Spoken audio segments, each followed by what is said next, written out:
Bien, si están aquí de visita por primera vez, estamos estudiando el Sermón de la Montaña, que es el sermón más largo registrado en la Biblia, dicho por nuestro Señor Jesucristo. Estamos en nuestra semana número 16. Y la semana pasada empezamos con una nueva sección de este sermón en donde Jesucristo empezó a darnos ejemplos específicos de cómo los maestros de la ley enseñaban las cosas de una manera que era distorsionada o limitada en comparación a cómo debería de interpretarse la ley. ¿Okay?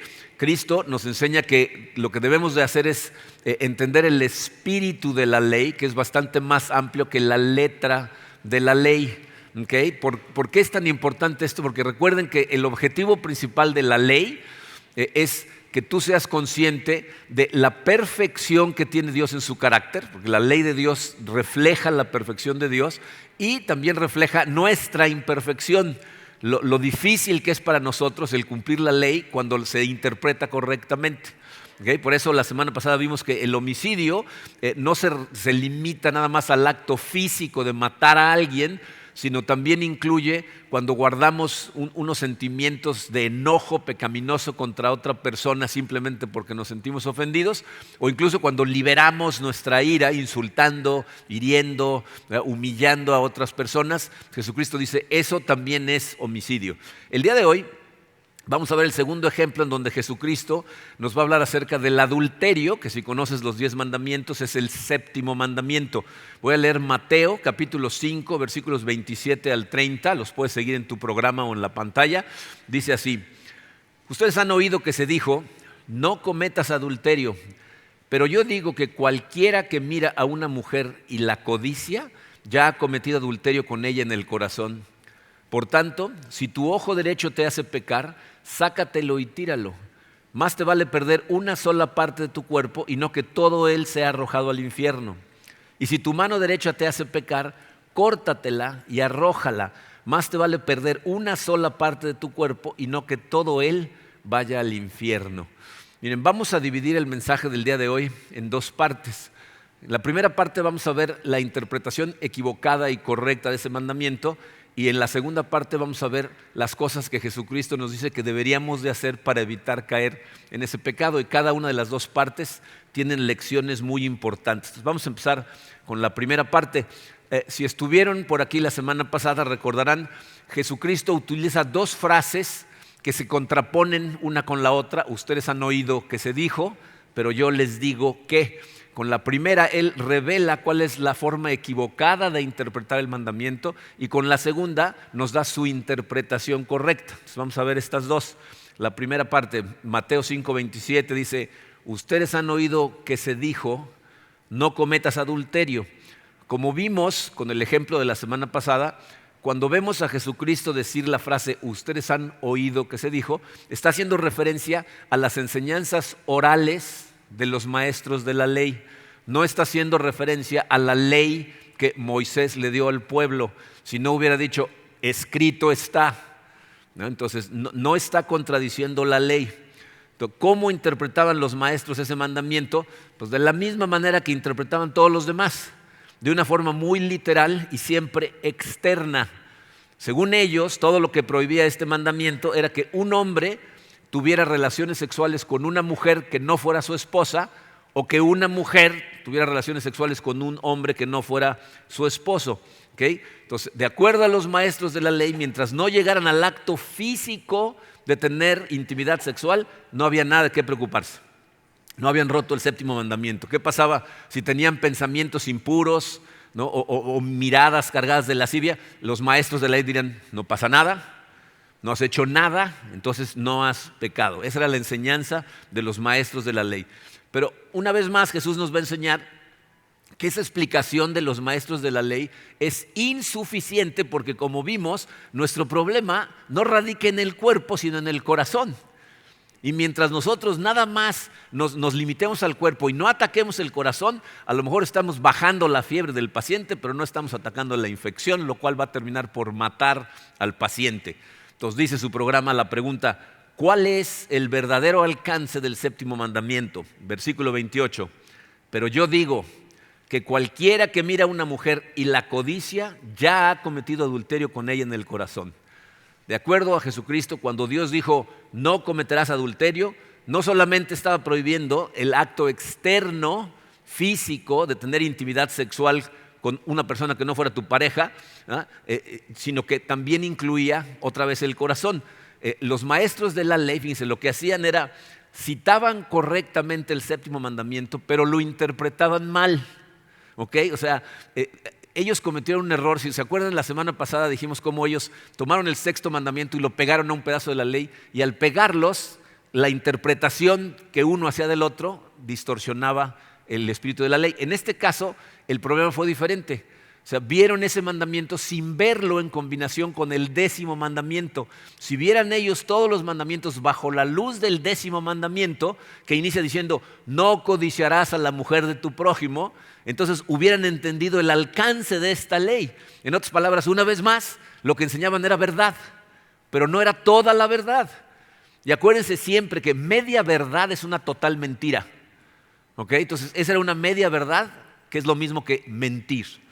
Ahora, quiero que traten de imaginarse por un momento lo que debe haber pasado por la cabeza de la gente que estaba escuchando a Jesucristo decir estas palabras, especialmente los fariseos y los maestros de la ley que se acercaban para escucharlo, para ver si lo podían agarrar en algún error. Imagínense escuchar a Jesucristo decir, ustedes han oído que se dijo, pero yo digo, y les daba una interpretación. O sea, seguramente esas personas pensaron, ¿y este quién se cree? ¿No? ¿Por qué habla como si tuviera una autoridad cuya definición de la ley es infalible? O sea, lo que Jesucristo está haciendo siempre es presentarse a sí mismo ante la gente de Israel, no como un intérprete o un maestro, sino como el intérprete y el maestro de la ley. Si examinamos de cerquita lo que Jesús dice acerca de sí mismo, no nada más en el Sermón de la Montaña, sino a través de todos los evangelios, no cabe la menor duda que lo que les está diciendo es, soy Dios, el Padre y yo somos uno. Antes de Moisés, antes de Abraham, yo soy. En palabras que ellos entendían perfectamente les estaba diciendo, yo soy Dios. Y aquí es en donde nosotros, en este momento, en esta época, tú en este instante, si no lo has hecho, tienes que tomar una decisión acerca de, ¿le crees? ¿Quién es Jesucristo para ti? Porque o Jesucristo es tu Señor y Salvador, o estamos perdiendo el tiempo aquí. O sea, Jesús no puede ser un buen maestro y al mismo tiempo un lunático que piensa que es Dios, pero no es. O un buen maestro y al mismo tiempo un mentiroso que te está tratando de manipular diciendo que es Dios para que hagas lo que Él quiere. O es el Salvador o no es. Y si no es el Salvador, Pablo mismo dijo, nosotros somos los que peor nos va a ir, ¿no? O sea, estamos perdiendo el tiempo aquí en la iglesia. Entonces, ¿quién es para ti? Cuando Jesús hablaba, Él no tenía la menor duda de lo que estaba diciendo. Las cosas que Él decía no eran una sugerencia, no eran opcionales, eran mandamientos. Todo lo que salía de su boca no era una interpretación de la ley, era la única forma en que la ley se puede interpretar. Y todo el que piense diferente a Él, de acuerdo a Jesucristo, está equivocado. Esa seguridad con la que Jesús hablaba era lo que impactaba a la gente del momento. Vamos a saltarnos hasta el final del Sermón de la Montaña. Mateo 7, versículos 28 y 29, dice Mateo, cuando Jesús terminó de decir estas cosas, las multitudes se asombraron de su enseñanza porque enseñaba como quien tenía autoridad y no como los maestros de la ley. O sea, Jesús hablaba con una autoridad que se notaba, ¿no? Hablaba con la certeza de que Él no podía cometer ninguna equivocación y con la seguridad de que sus palabras tenían repercusiones eternas. Lo que estaba diciendo era importante. Y miren, el mundo ha cambiado mucho desde la época de Jesucristo.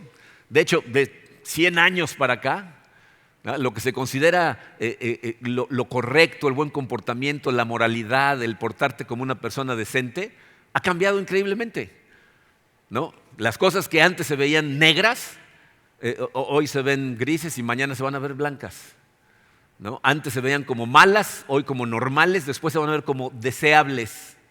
Vamos a querer adoptar esas costumbres, pero acuérdate de una cosa, Jesucristo dijo, el cielo y la tierra pasarán, pero mi palabra no pasará. O sea, estas palabras que dijo Jesucristo en ese sermón no van a pasar. Se va a acabar primero el universo físico antes de que su palabra deje de aplicar, ¿ok? ¿Y qué es lo que dice Jesús acerca del adulterio? Que cualquiera que, escuchen bien, cualquiera que mira a una mujer, si eres hombre, o a un hombre, si eres una mujer, y la codicia.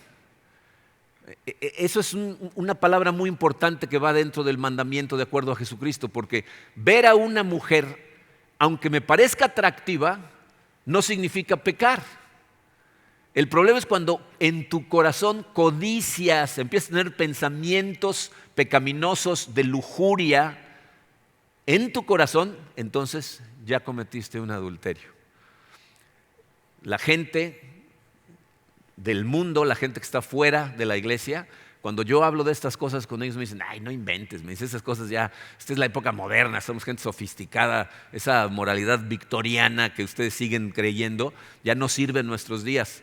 Dices, esos puritanos que predicaron esas cosas, que fueron los primeros que llegaron al continente, acuérdate, por eso les decía que es tan importante que tomes una decisión hoy, porque estas palabras no las dijo un puritano, no las estoy diciendo yo, las dijo el creador del universo.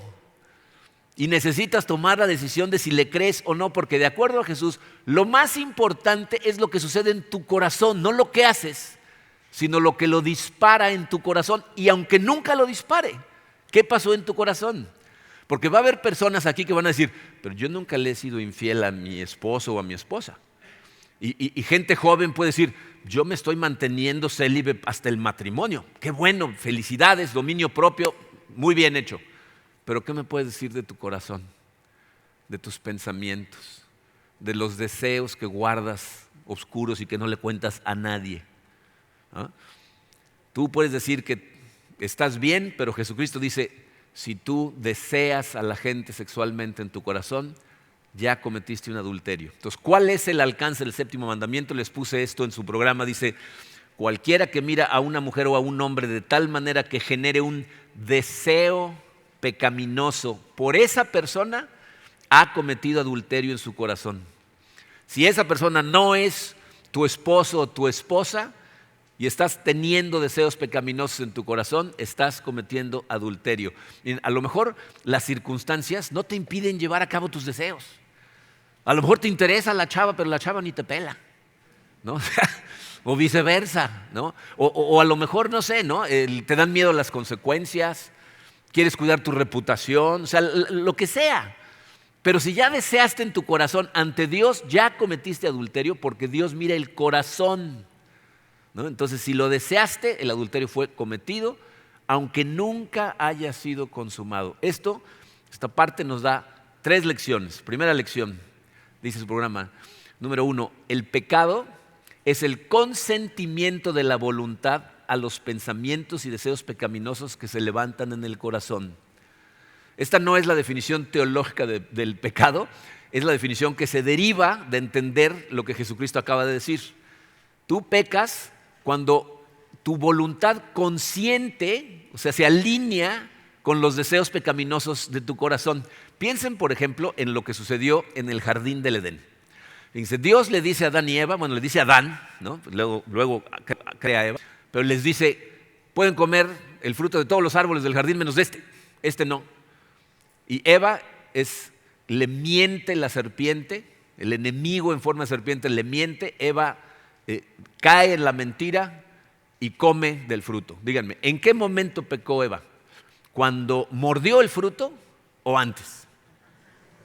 Dice, de acuerdo a lo que la Biblia nos explica, pecó antes. Fíjense que dice Génesis 3, versículo 6. La mujer vio que el fruto del árbol era bueno para comer y que era atractivo a la vista y que era deseable para adquirir sabiduría. O sea, en el corazón de Eva, la fruta pasó de ser el fruto prohibido al fruto deseable. Antes lo veía como algo que no debía hacer y de repente en su corazón dijo, no, esto es lo que quiero hacer. Y fíjense cómo continuó, dice, así que, o sea, lo que está diciendo ahí es, y por eso, por lo tanto, tomó de su fruto y comió. Luego le dio, ahí debe haber un paréntesis que dijera, al mandilón de su esposo, que estaba con ella y él también comió. ¿Ok? Entonces, Eva codició la fruta en su corazón y cuando esa codicia encontró una apertura en su corazón, el pecado se cometió. El que ella se comiera el fruto no fue más que la consecuencia del pecado que ya se había cometido en su corazón, ya lo había cometido. Si tú ves al pecado de esa manera, hay dos conceptos que la gente piensa de forma equivocada que se van a eliminar de tu cabeza, que son los dos lados de una misma moneda. Fíjate, por un lado, hay personas que piensan que si tiene una tentación ya pecó, pero ese no es el caso. O sea, tú puedes ser tentado y no pecar. De hecho, la Biblia dice que Jesucristo fue tentado en todo, pero sin pecado. 3 veces lo tentó Satanás en el desierto y Jesucristo no pecó. Santiago capítulo 1 versículo 12 dice: dichoso el que resiste la tentación, porque al salir aprobado, o sea, la tentación es una prueba. Dice, al salir aprobado recibirá la corona de la vida que el Señor ha prometido a quienes lo aman. Pecamos si cedemos a la tentación en nuestro corazón, pero si tú te mantienes luchando contra esa tentación, no importa qué tan fuerte sea la tentación, qué tan perversa sea la tentación, si tú no cedes en tu corazón, no has pecado. Si no, Santiago hubiera dicho, dichoso el que nunca fue tentado. Pero eso no es lo que dice. Entonces, por un lado, el hecho de que tengas tentación no significa pecar. Pero por el otro, hay gente que cree que si no ha tomado acción, no ha pecado.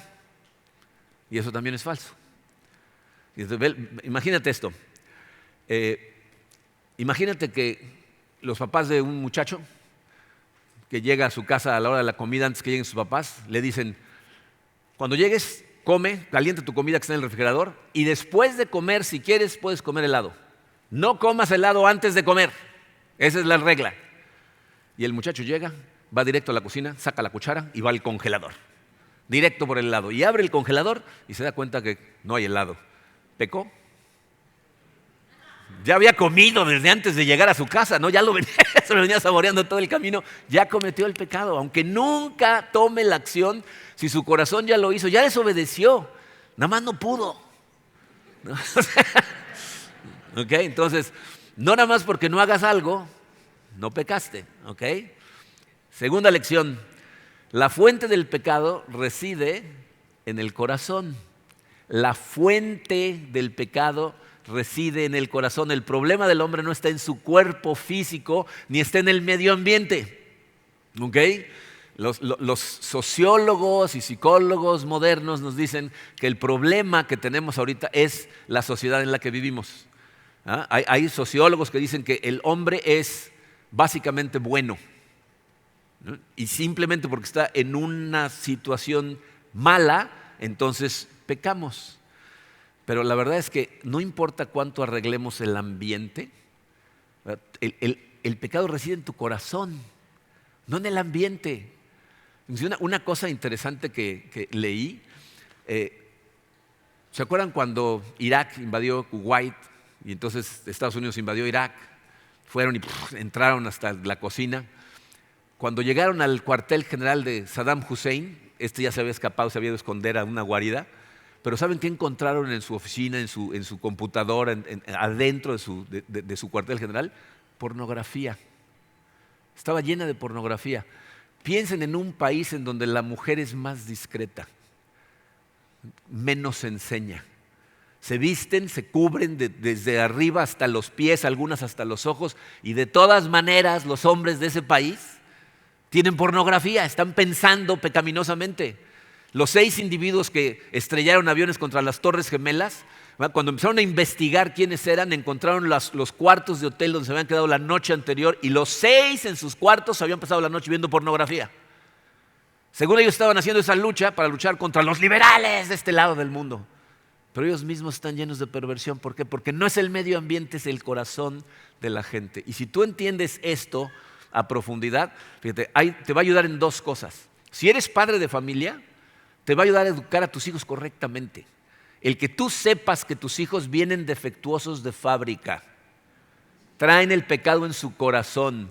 Hay padres de familia que me dicen, no, yo quiero que ellos tomen su propio camino. Su corazón los va a dirigir mal. Los va a llevar pecaminosamente a hacer cosas que no deberían de hacer.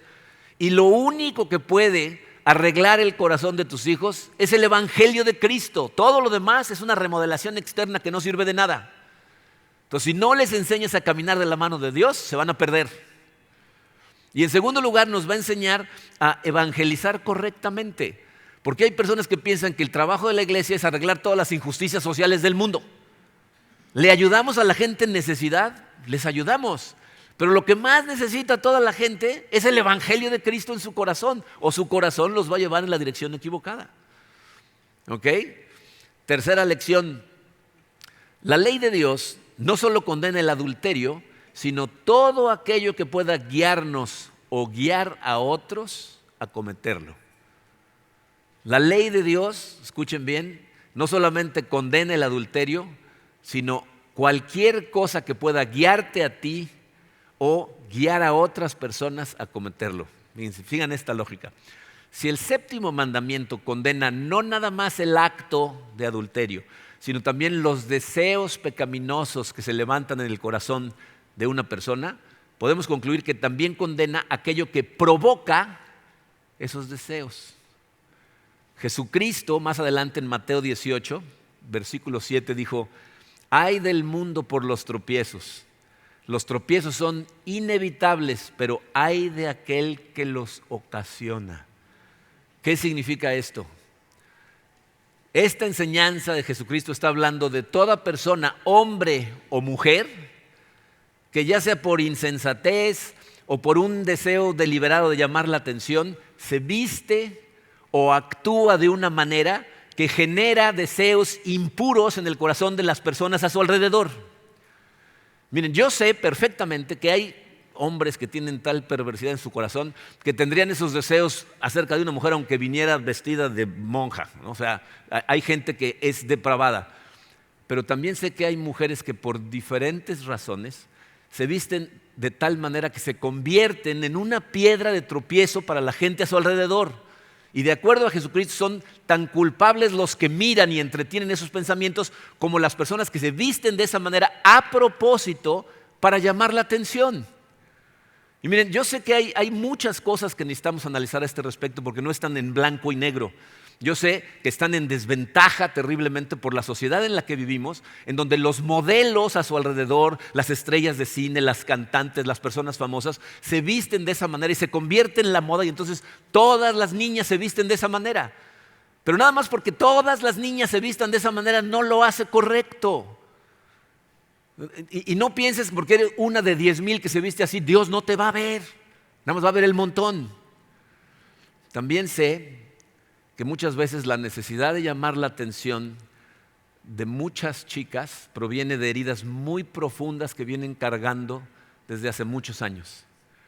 Falta de amor por parte de su padre o su figura paterna, indiferencia por la gente que debería de amarlas y no las ama.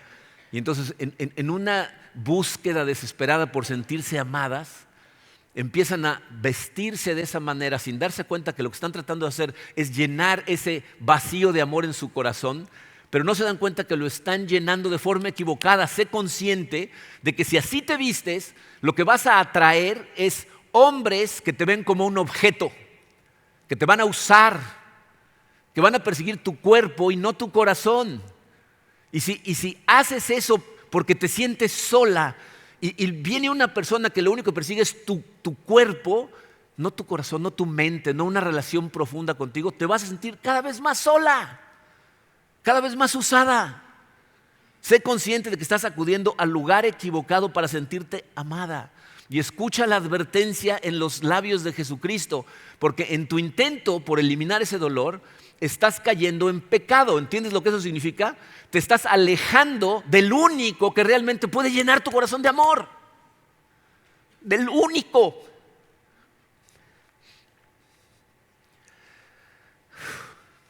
Por eso, en nuestra iglesia, a menos que haya casos extremos, no negamos la entrada a las personas, porque son hombres y mujeres que se visten de esa manera, que no saben cómo vestirse con decoro, pero sí tenemos la responsabilidad de darles llamadas de atención, de precaución, y hablamos con las personas que de plano están empujando la línea por su propio bien. ¿Entienden lo que les estoy diciendo? No es una crítica a la manera en que te vistes, es lo que estás haciéndole a tu corazón. Ahora, por otro lado, esto tampoco se reduce nada más a la gente que ves, con la que te rodeas.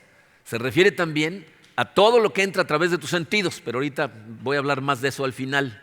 Hay un último factor que quiero mencionar, porque la Biblia lo menciona como algo que nos expone a esta tentación, y son los esposos o esposas que se rehúsan a cumplir su deber conyugal con su pareja. El apóstol Pablo, en la primera carta a los Corintios, capítulo 7, versículo 5, dice: no se nieguen el uno al otro, a no ser de común acuerdo y solo por un tiempo, para dedicarse a la oración. No tarden en volver a unirse nuevamente, de lo contrario, pueden caer en tentación de Satanás por falta de dominio propio. La falta de relaciones sexuales en el matrimonio es un foco rojo, no es un problema, es el síntoma de un problema más profundo. Y si tienes una situación como esa, pide ayuda, busca consejería. Requiere trabajo, pero necesitas arreglarlo, porque lo que estás haciendo es exponerte a ti y exponer a tu pareja a caer en estas cosas. Ese es el verdadero alcance de este mandamiento. ¿Okay? Ahora, Jesucristo nos va a decir qué es lo que necesitamos hacer al respecto. Versículos 29 y 30 dice: por tanto, si tu ojo derecho te hace pecar, sácatelo y tíralo. Más te vale perder una sola parte de tu cuerpo y no que todo él sea arrojado al infierno. Y si tu mano derecha te hace pecar, córtatela y arrójala. Más te vale perder una sola parte de tu cuerpo y no que todo él vaya al infierno. Miren, estos pasajes han sido causa de una controversia increíble a través de los siglos en la iglesia. Y aparte han sido la fuente de prácticas muy equivocadas por ciertas personas en la iglesia. Entonces tenemos que empezar por decir lo que este pasaje no está diciendo. ¿Okay? Dice su programa, lo que no significa este pasaje.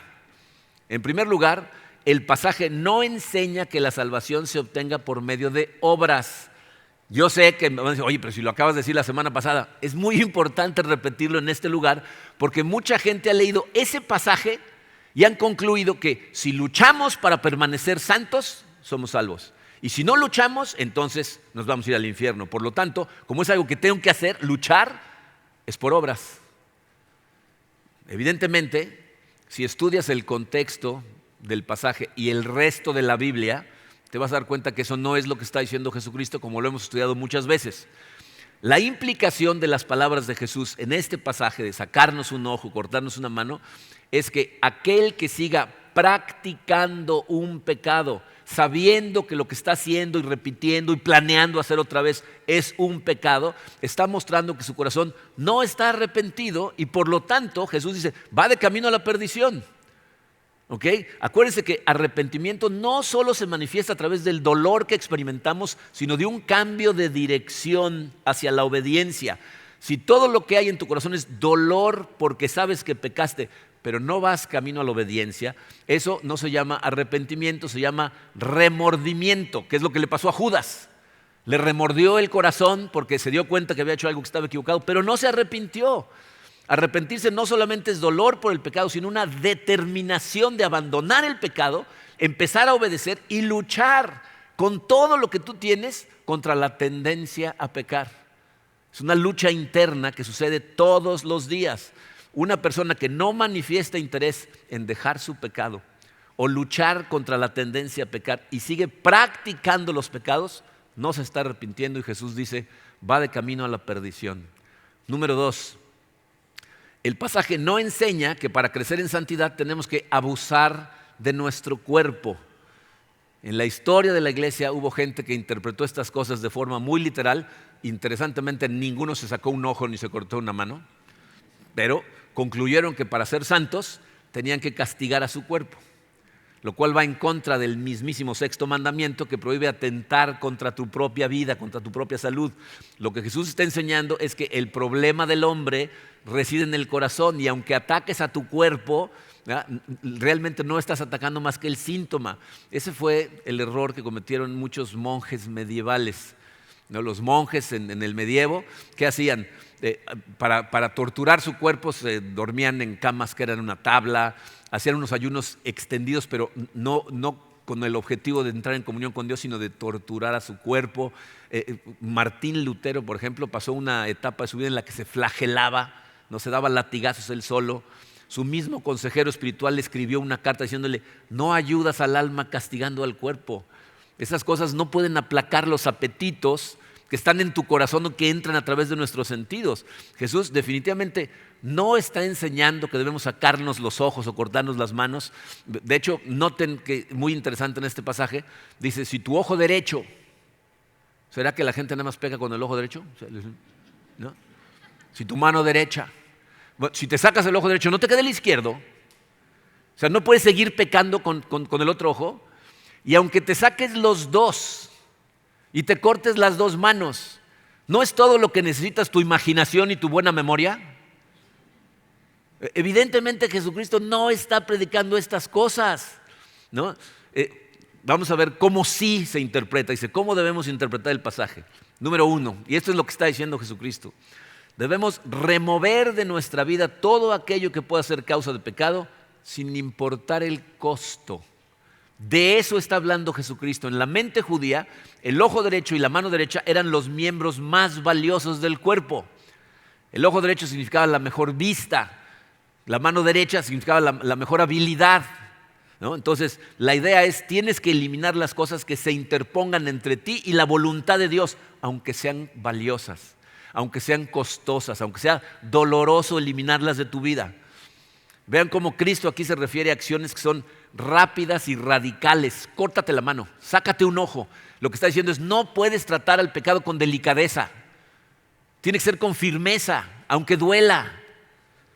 De hecho, no debería haber nada más doloroso en tu vida que saber que estás desobedeciendo a tu Creador. Y si no estás dispuesto a hacer eso, lo que va a suceder es que tú mismo, por voluntad propia, te estás alejando de Dios. Y por eso Jesucristo dice: vas a terminar en el infierno, porque tú estás escogiendo alejarte de Cristo. Miren, después de los versículos más famosos en la Biblia, Juan 3, 16 y 17, Juan 3, 16 dice: porque tanto amó Dios al mundo que envió a su Hijo, para que nadie se pierda, etc. El 17 dice: porque no vino a condenar al mundo, sino a salvarlo. Pero luego el 18 dice: los que creen en Él no se condenan, los que no creen ya están condenados.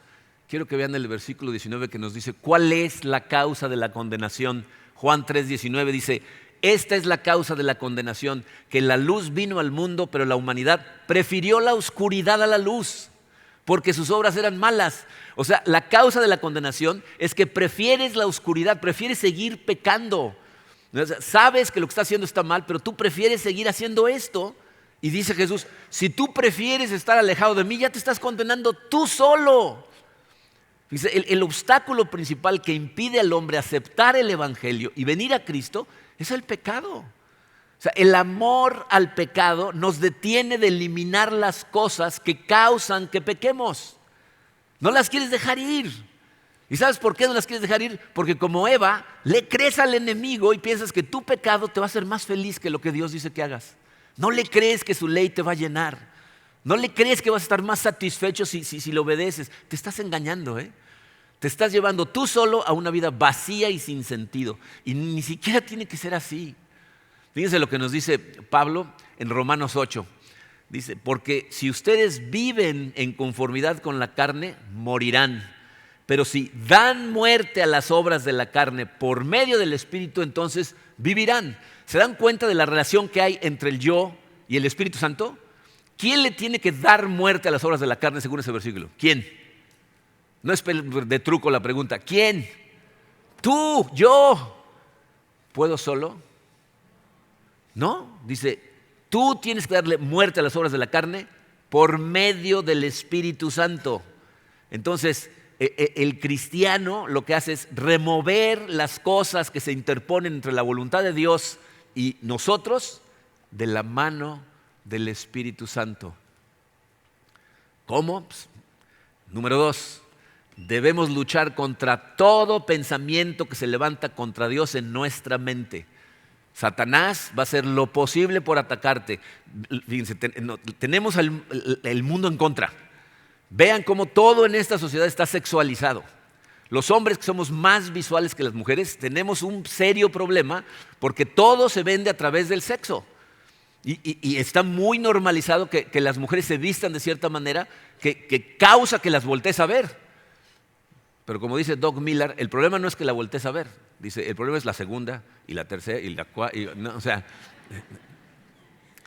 pero nosotros lo que tenemos que hacer es luchar contra esos pensamientos. Fíjense, dice 2 Corintios capítulo 10, versículos 4 y 5. El apóstol Pablo dice, las armas con que luchamos no son del mundo, sino que tienen el poder divino para derribar fortalezas. O sea, nuestra herramienta principal no es golpear a nuestro cuerpo, no son cosas de este mundo.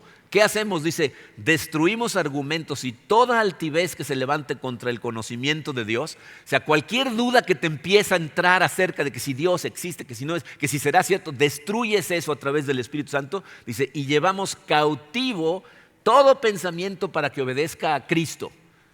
O sea, cada vez que llega un pensamiento pecaminoso, en ese momento, Señor, quiero una mente pura, quiero un corazón limpio, quiero concentrarme en ti, ayúdame, Señor. Esa es la importancia de estar en comunión con tu Biblia, que pasajes van a venir a tu cabeza cuando en ese momento quieras conectar con Dios. Lecciones rápidamente al respecto. El pecado que reside en el corazón usará nuestros sentidos para capturar nuestra voluntad. O sea, el pecado está en nuestro corazón, pero ¿cuál va a ser la herramienta que va a utilizar para hacernos caer? Nuestros sentidos. ¿No? Aquí Jesucristo habla de mirar, habla de tocar, acciones que son moralmente neutras, pero que a través de ellas entra la tentación, ¿ya? Y empieza a tratar de seducir a nuestra voluntad. Entonces tienes que hacer cosas al respecto. El Salmo 101, versículo 3 dice, me negaré a mirar cualquier cosa vil o vulgar. Yo me voy a negar, ya no tenía mucho espacio, pero apunten por ahí, Job 31, versículo 1. Dice, hice un pacto con mis ojos, no mirar con lujuria a ninguna joven. Hice un pacto con mis ojos, yo estoy decidido. Entonces, ¿qué significa esto para nosotros? ¿Qué programas de televisión ves? ¿Qué películas ves tú y permites a tus hijos que vean? Mira, hay libros que les llaman literatura y la verdad es que son pornografía. ¿Qué libros lees? ¿Tú crees que eso no afecta a tu cabeza? Tienes que tomar decisiones, a lo mejor tienes que cortar ciertas relaciones, salirte de ciertos chats, ¿no? Dejar esas cosas, cortarlas, dice, sácate el ojo. A eso se refiere, drásticamente. Letra B, el alma del hombre es mucho más importante que el cuerpo, mucho más importante que el cuerpo. Apunten también Mateo 16, 26, Jesucristo, ¿de qué te sirve ganar al mundo entero y perder tu alma? Tu alma es lo más importante. Entonces tómate estas cosas, pierde lo que tengas que perder físicamente en este mundo, pero no pierdas tu alma. Ponle atención a tu alma. Es curioso, fíjense cómo muchas personas, no todas, tenemos que ser honestos, cuidan mucho su cuerpo. No todos, ¿no? Pero muchas personas piensan en cuánto lo ejercitan, cómo se preocupan por alimentarlo correctamente, descansos, revisiones de vez en cuando. ¿Cada cuándo haces eso con tu alma? ¿Alimentas tu alma con la misma regularidad que alimentas tu estómago? ¿Ejercitas tu fe? ¿Le das descanso a tu espíritu? Son cosas que debemos considerar. Tu alma es lo más importante. Es lo único en ti que es eterno. Y por último, y el más complicado de todos, evidentemente, letra C, Cristo creía en la existencia del infierno. Cuando Jesucristo dice una cosa, es importante. Cuando la repite 2 veces, más vale que pongas atención. Yo no sé si ustedes han leído los evangelios, pero si los vuelven a leer con detenimiento, se van a dar cuenta de una cosa muy interesante. Jesús habló más acerca del infierno que del cielo. Se refiere al cielo, pero da más llamadas de atención con respecto al infierno. Dice, no teman al que solamente puede destruir su cuerpo. Teman al que puede destruir su alma y lanzarla al lago de fuego. Miren, no tomen estas cosas a la ligera. Yo sé que hay personas que no pueden creer en la existencia del infierno. Cristianos con los que yo hablo me dicen, es que no puedo creer que el infierno exista. Jesucristo habló del infierno todo el tiempo. Y hay gente que me dice, es que no puedo creer que Dios haya creado un lugar así para sus hijos. Lee Mateo 25:41. El infierno fue creado para Satanás y sus ángeles. Tú escoges irte ahí cuando decides por voluntad propia no aceptar la invitación de tu Salvador. Ahora piensa en esto, si el infierno no existiera, la muerte y resurrección de Cristo no tienen ningún sentido. ¿De qué nos vino a salvar si el infierno no existe? Y si quieres ver la magnitud de lo que el infierno significa, piensa en lo que estuvo dispuesto a hacer para rescatarte de ese peligro. O sea, la muerte que vino a enfrentar y a sufrir por ti. Personal, hazlo personal, no fue por mí, por ti. Y miren, yo sé que no es agradable hablar de estas cosas. Por eso me gusta hacer series como la que estamos haciendo, en donde vamos en orden, porque te lleva a predicar cosas que normalmente no quieres predicar. No tienes más remedio que hacerlo. ¿Ok?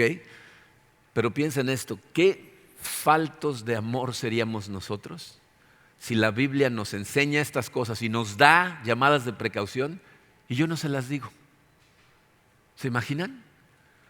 Acabo de hablar con un pastor querido en Estados Unidos, en donde sucedió una cosa en la iglesia y un grupo de personas que trabajaban en ministerios de la iglesia empezaron a repetir una práctica totalmente pecaminosa. Y los confrontaron, algunos de ellos confesaron, otros se rehusaron a confesar, pero pues los que confesaron dijeron, sí, todos estábamos haciendo lo mismo, o sea, sabían perfectamente lo que había pasado. Y los fueron confrontando uno por uno.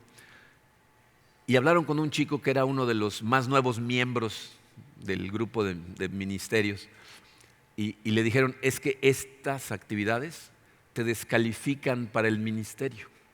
O sea, no puedes seguir al frente de un ministerio practicando estas cosas. Entonces, tenemos que quitarte del ministerio en lo que restauras tu corazón y entiendes estas cosas. Y el chico les dijo, es que no sabía.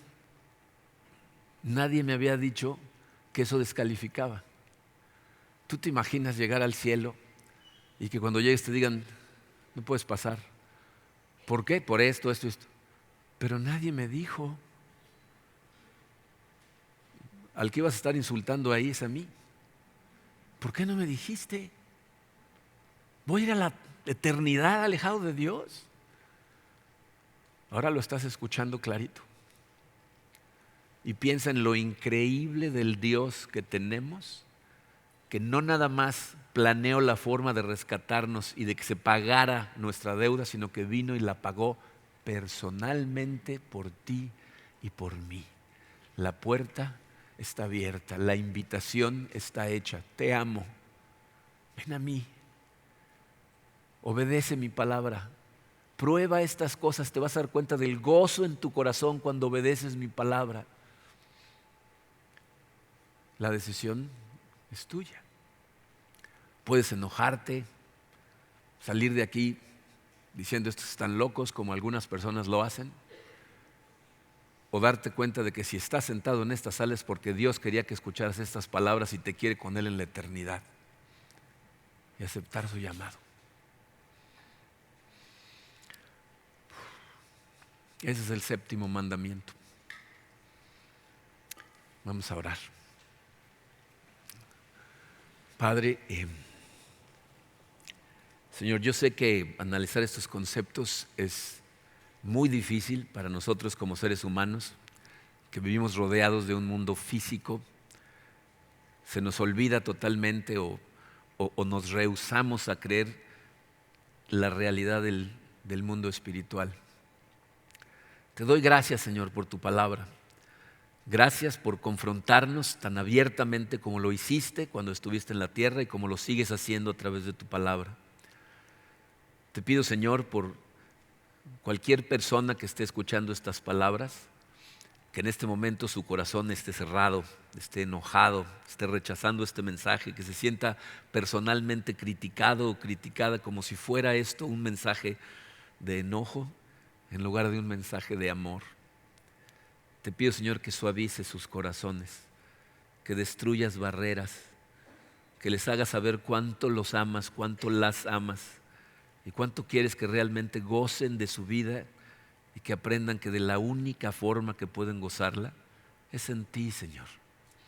Que se acerquen a ti humildemente y te pidan que los llenes y que las llenes. Te pido, Señor, por todos los que tenemos el privilegio de haber sido llamados y respondimos a tu llamado y vamos caminando de tu mano. Te doy gracias por aquellos que van corriendo victoriosamente la carrera y te pido que los sigas fortaleciendo y alertando en todo momento para no bajar la guardia.